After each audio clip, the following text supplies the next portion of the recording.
In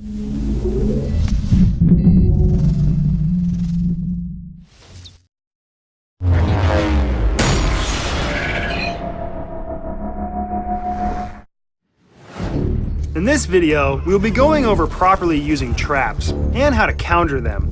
The key is to know your environment. By understanding the best spots to place traps, you will also understand where your enemies might place them. Claymores are great for defending tight corridors and doorways as they blow up immediately when triggered. Plus, if you hide them at the correct angles, they are almost impossible to avoid. Claymore traps are something that should be highly considered by long-range players, since they need to block pathways to their high-value vantage points, and hopefully get some kills in the process. Let's take a look at Bouncing Betties next, which are great for trying to control and defend more open areas. Charlie, UAV on standby. They explode in 360 degrees, so if you place them well, they have a chance to hit multiple targets. Killer drone on standby.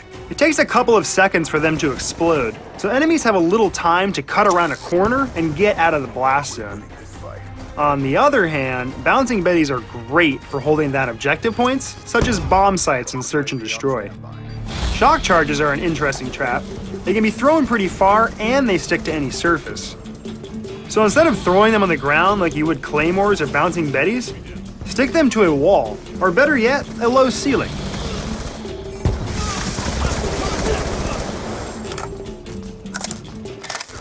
Last but not least is C4.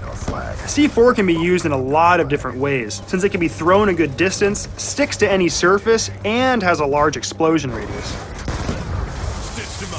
It's great for placing on objective points as a trap, Our flag has been taken. and also good for just tossing through windows at unsuspecting enemies.